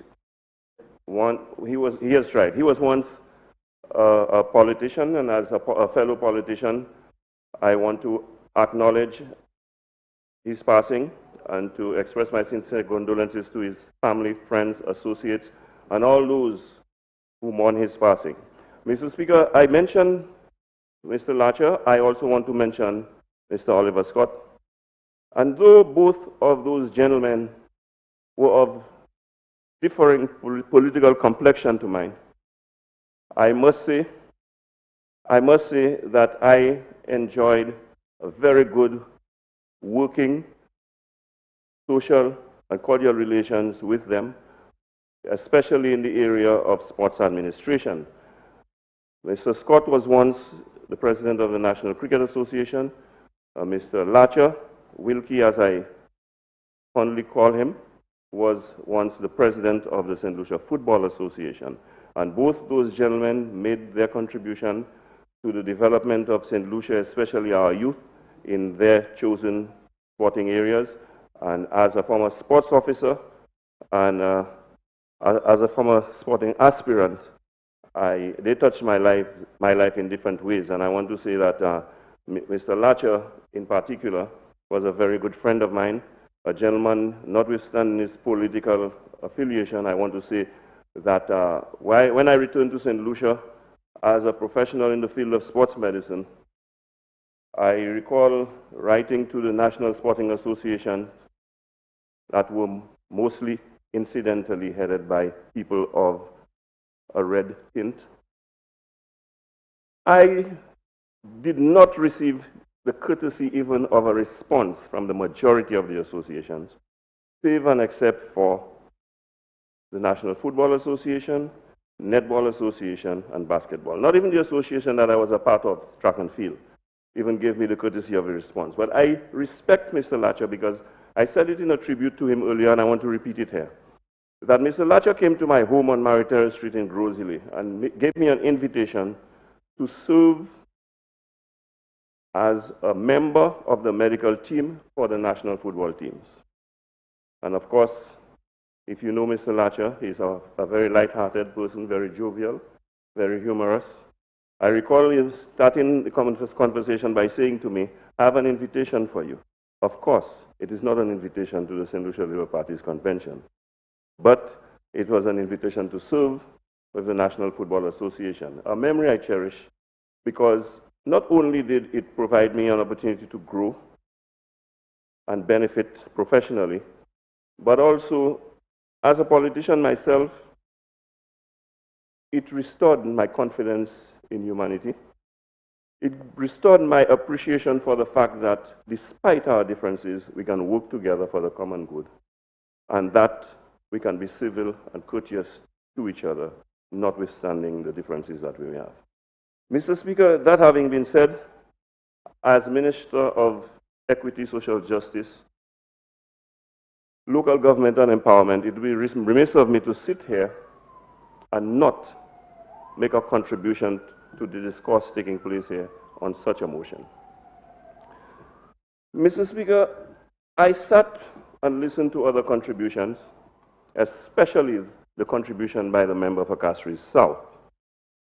And while, Mr. Speaker, I had every right, if I wanted to stand on a point of order to object to the violation of Standing Order 35.5, which clearly states that you should not impute improper motive to other members in this Honorable House, I thought allow the gentleman to have his say.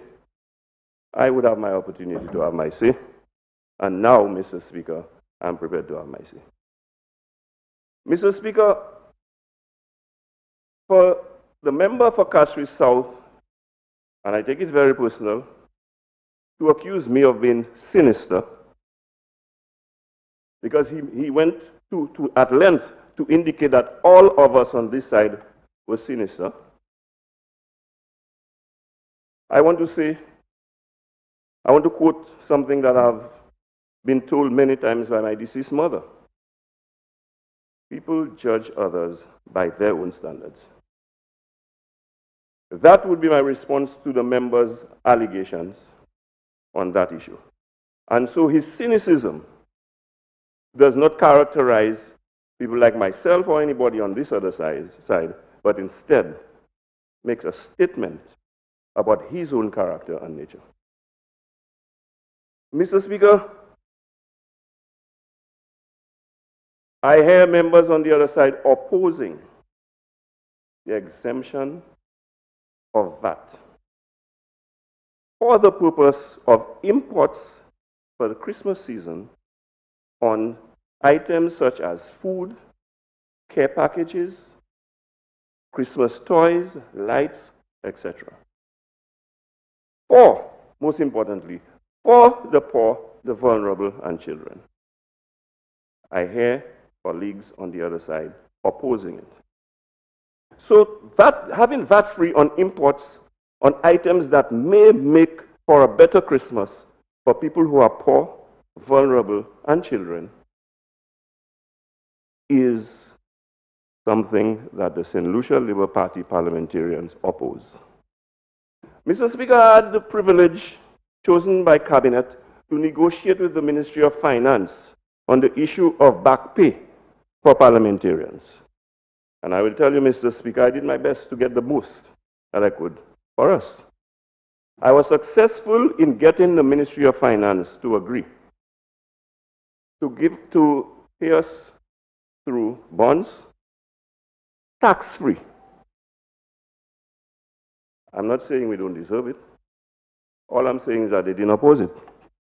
But you're going to oppose VAT-free imports for poor people because you want to ensure that they do not have a good Christmas, or your ulterior motive. And we all know what that motive is. We all know what that motive is. Mr. Speaker, Christmas is a time of good cheer. Christmas is a festive time. This year, of all times, Mr. Speaker, we know the peculiar circumstances that we all are facing as a government, as a country, as a people. Mr. Speaker, this will not be the best Christmas for any one of us, yet alone those who are poor, vulnerable, and the defenseless children of this country. So anything that can be done by a government to alleviate the plight of that category of people in our country should be supported by everyone who have their interests at heart.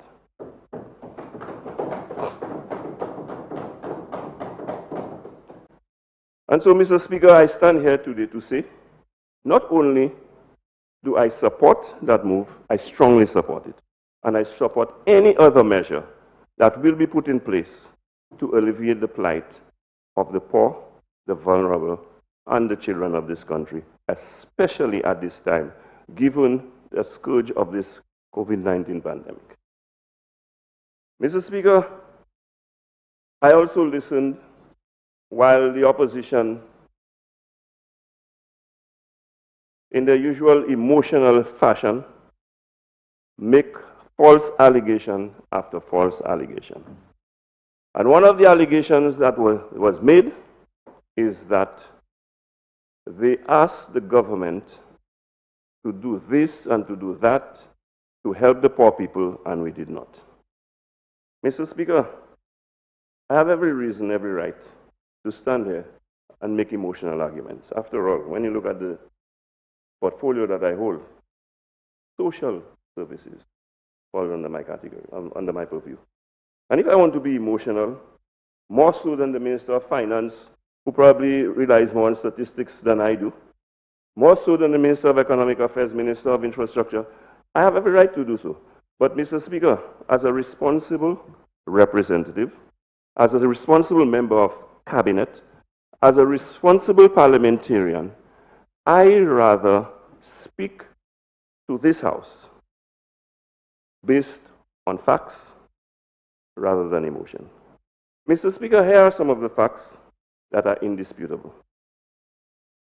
When you are told by the opposition that we have done nothing to help poor people during COVID-19, the facts are that the 312 beneficiaries of this, that is children, the same children that we are trying to provide a better Christmas for, by importing toys VAT-free, by getting Christmas lights to excite them, as the member of Social Saltibooth said. Christmas lights are not for us. Yes, I like to see the Christmas lights, but at this particular time, I'm not particularly preoccupied with Christmas lights, but we know the cheer that it brings to the children, the excitement that it generates. Let us try to create as normal an environment as we can for the children, given the fact that we are going through a period where it is already difficult enough for them. So, Mr. Speaker, 312 beneficiaries of Child Disability Grant benefited from an expansion in the program where the amount that was being given to them monthly was increased. Fact. 183 children, and I start with the children, because you see, in all of what was said there, I feel for the children, I feel for the poor, I feel for the vulnerable. But the children are most defenseless, so I start with the children. 183 children in the foster care program were also provided for by increasing the allocation for them in terms of the monthly amount that was being given to them. Mr. Speaker, in addition to that, and I'm only talking of what this government has done through my ministry. That's all I'm talking about. Okay, if other members want to mention, because I know of other programs that are in place, that have taken place for the benefit of the poor and the vulnerable, given the COVID-19 pandemic, that we have already implemented. I know of other programs, but I will stick to the programs of my ministry. 78 beneficiaries under the social assistance program living with HIV benefited from additional funds from this government since COVID-19. Mr. Speaker, the income support program for non-NIC contributors, and I'm not suggesting for a moment that my ministry was the sole agency responsible for implementing that program. There was the National Technology Group, there was NIC itself, Ministry of Economic Development, Ministry of Tourism, Ministry of Finance, were all involved in that program. But of course, given the fact that it's a social program, it was facilitated by my ministry. And I want to say that this income support program for non-NIC contributors, which benefited more than 4,260 St. Lucians, was implemented during this COVID-19 pandemic. Mr. Speaker, that cost in excess of $6.4 million. So when you hear that they were asking us to provide assistance to the poor and the vulnerable and people affected by COVID, and we did not, I suspect that is what they're referring to. But they made a mistake. Instead of saying that we did, they're saying that we did not. Mr. Speaker, I want to talk about the public assistance program, LISLIPOV, people on welfare.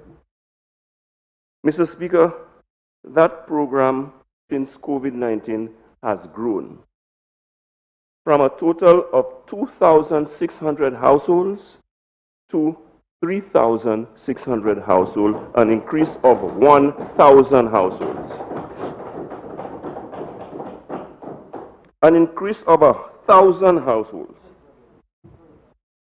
Mr. Speaker, we had extension officers of my ministry engaged in field work, okay, going around for the rectification of the PAP program, that is Public Assistance Program, ensuring that we, in our expansion, got to the people who were most in need. It wasn't the minister, it wasn't the cabinet. Field workers from my ministry went around doing the rectification to ensure that whatever it was that the government had made provisions for to be distributed to the people who need public assistance actually reached those who were most in need. Mr. Speaker, to ensure a fair, transparent process, those households that qualified on the basis of the application of the St. Lucia SLNet 3.0 program. That is a measurement that is used, a standard that is used, that is widely accepted by the United Nations and other international donor agencies as a transparent means of measuring poverty and assessing who is actually deserving on the basis of merit. That is what happens, contrary to the allegations and accusations you hear from the other side about us being political and all of that. Again, Mr. Speaker, I can only say that they remind me of that saying from my mother, you judge others by your own standards. Mr. Speaker, government has already secured donor funds of over $700,000 US from the India UN Development Partnership Fund and the World Food Program. And those funds have gone to provide support initiatives for the poor and vulnerable.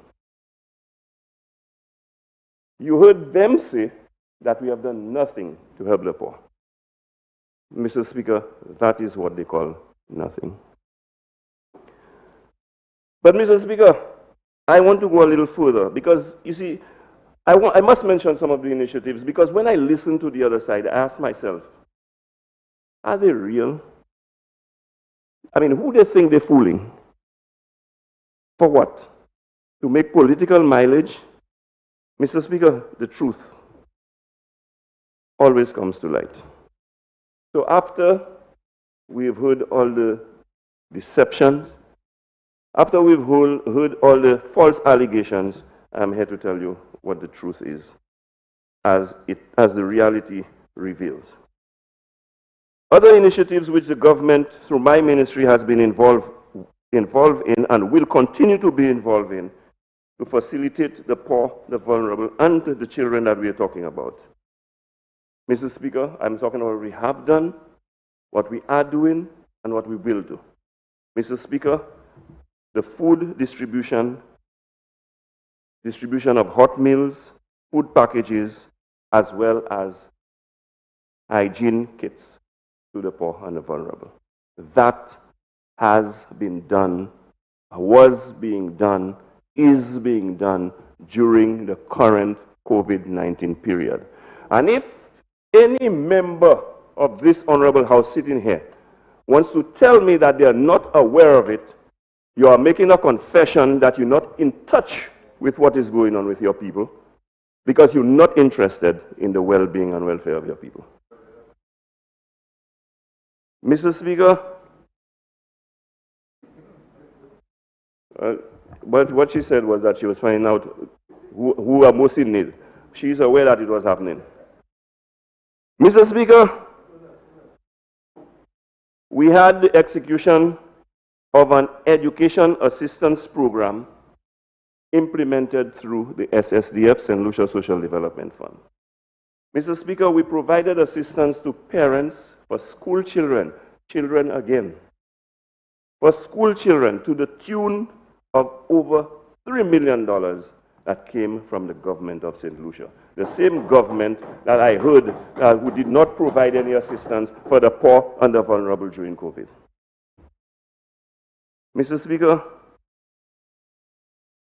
we provided psychosocial assistance from my ministry for people requiring such assistance.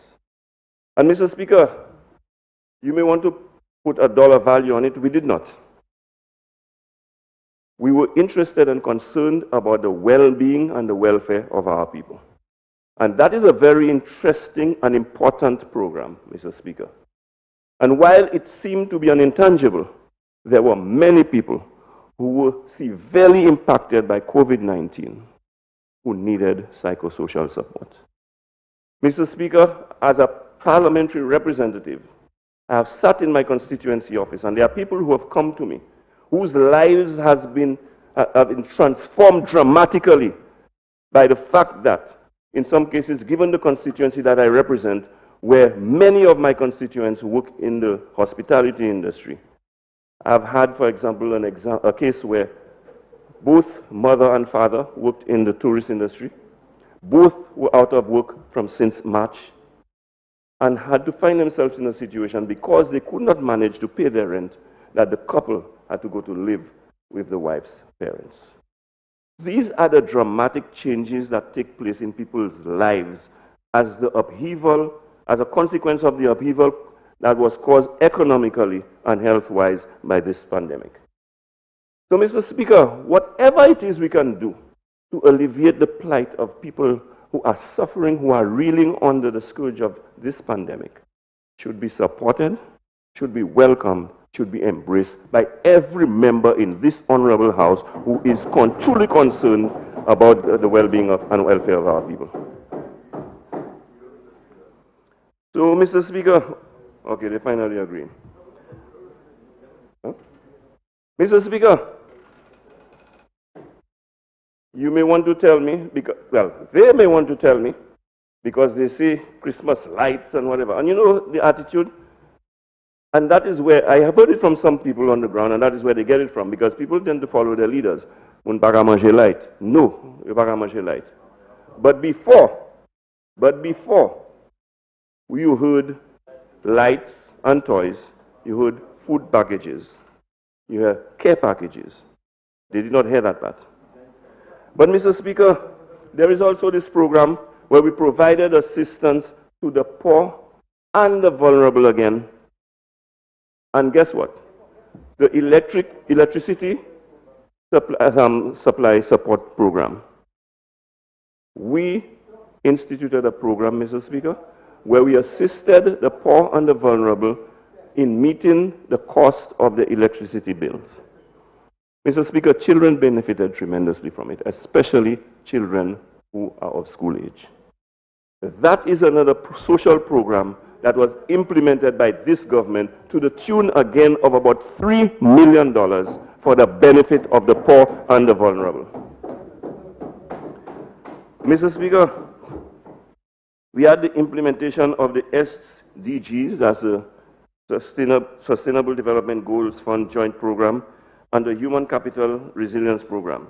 And under both of those programs, Mr. Speaker, we got funds that were used towards a comprehensive reform of the social protection landscape to ensure that it is adaptive and shock responsive, among other considerations. Now, those monies came from many sources, various sources, like the World Bank and the UN. And we are using this to, well, Mr. Speaker, let me just say, I will not say that the pandemic is in any way a blessing, but I have learned, Mr. Speaker, that when you go through hardship, when you face difficulty, when things are bad, there is usually something positive that can come out of it. Mr. Speaker, I am telling you that when it comes to social safety net reform, it will get a shot in the arm as a result of the more positive response that we are getting from international donor agencies who are providing us with assistance and support to reform our social safety net programs. And that in itself will redound to the benefit, again, of the very same poor and vulnerable that we're speaking of. So, Mr. Speaker,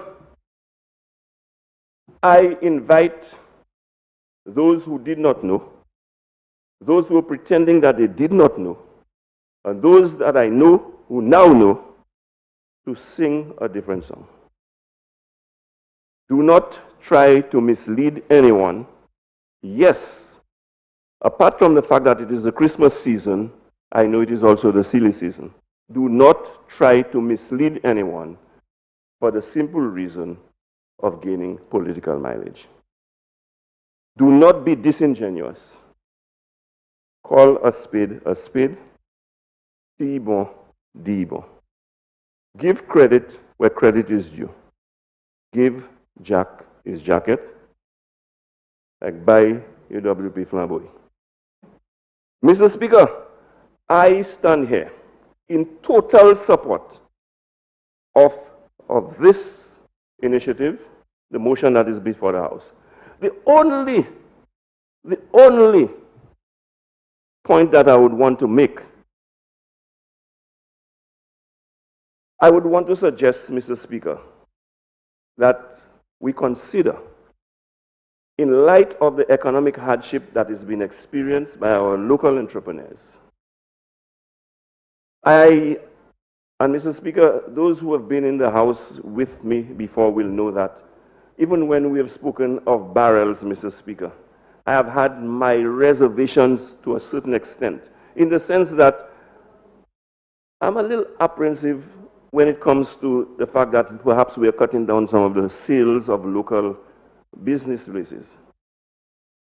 So the only thing I would want to say, Mr. Speaker, is perhaps we can consider someone like me as a parliamentary representative who intends, when passing out the toys that we're talking about to the children of my constituency, after I have lit the parks and the main areas of my constituency, to bring good cheer, that I'll take into consideration the words of the opposition, that mun baka mache toys, mun baka mache lights, I will be passing around with hampers. But Mr. Speaker, it is my intention to purchase my supplies for my hampers locally. Perhaps we may want to consider waiving the VAT, even though it was not imported, and I bought it locally. That's the only slight reservation that I have, Mr. Speaker. And if that could be facilitated, I'd be even happier. That notwithstanding, the motion has my full blessing and support. So, Mr. Speaker, I want to end here on this note. And again, if I do not get the opportunity to address this honorable House, let me say, despite the hardships, the challenges, and the abnormal nature of this last year in Parliament, I want to wish all of you not just a wonderful season, abnormality notwithstanding, but a more fruitful, productive, prosperous 2021. And I want to take this opportunity to say to every St. Lucian, this motion will provide some relief from government. But government too has been severely impacted by the COVID-19 pandemic, and government can only do so much. Government revenue has been severely dwindled, and so we call on all St. Lucians who have a conscience, who have a sense of patriotism, and who care about their fellow men, to let the spirit of the season be revealed through their behavior and their action. We know that this is a season of caring and sharing. Let us see in evidence the spirit of Christmas as we go forward. But those of us who have a little more than the others, let us share, let us show concern, let us show love and kindness to our fellow man. I wish everyone all the best for this season and a prosperous 2021. I thank you.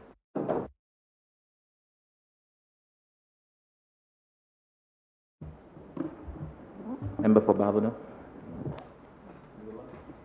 Mr. Speaker, I'll speak from here because I want to suspend the House for lunch for 1 hour. Honorable members, the question is that the House do stand suspended for the next hour. I now put a question. As many as are of that opinion say aye. As many as of contrary opinion say no. I think the ayes have it. The ayes have it.